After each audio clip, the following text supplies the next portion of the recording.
जी जेका 7 तारीख़ ते रैली जो ऐलान थियो आहे मोहतरम डॉक्टर अब्दुल लतीफ़ समूह साहब की तरफ़ का इन में असां सिर्फ़ जमायत अहलदीस जो मामलो कोन्हे बल्कि इन में असां सां गॾु जेके बि तंज़ीमूं आहिनि जेके जमायतूं आहिनि जमीयत उलमा इस्लाम आहे या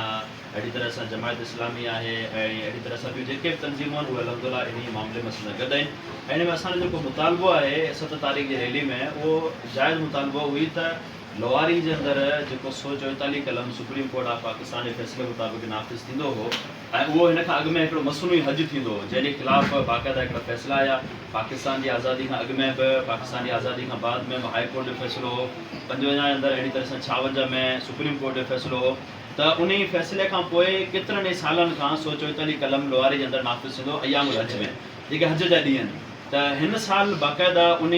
जे अंदरि हिकिड़ी अमली कोताही कई वई ऐं हिकिड़ो माण्हुनि जो पूरो जथो आयो आहे जेके लोहारी खां ॿाहिरि जा आहिनि उहे दरगाह जे अंदरि आया आहिनि दरगाह खुली आहे ऐं उन्हनि हिकिड़ो पंहिंजी तस्वीर कढी करे सोशल मीडिया ते रखी आहे ऐं नफ़री न हुजण जे बराबरि हुई ऐं उन शइ जो इतला बाक़ाइदा हिकिड़ो SSP सां मुलाक़ात में थियो आहे ऐं मुख़्तलिफ़ इदारनि सां पुलिस जेके इंतिज़ामिया सां मीटिंगूं थियूं आहिनि उन्हनि खे इहा शइ ॿुधाई हुई त जिन माण्हुनि वञी करे की उन ख़िलाफ़ तव्हां कानूनी कार्रवाई करियो पर जॾहिं पुलिस उन अमल खे उन कम खे माने सम्झो त हिकिड़े सुस्ती जो मुज़ाहिरो कयो भला आख़िर हीअ रैली जो ऐलान कयो आहे ऐं असांजी रैली अलहमदुलिल्लाह हमेशह पुरअमन हूंदी आहे ऐं हिन दफ़े पुरअमन आहे न कंहिं इदारे जे ख़िलाफ़ु आहे न कंहिं दरगाह जे ख़िलाफ़ु आहे न कंहिं पीर जे ख़िलाफ़ु आहे न कंहिं शख़्सियत जे ख़िलाफ़ु आहे असांजो मुतालबो जाइज़ आहे त 144 कलम जी जेका हिन साल भञकड़ी थी आहे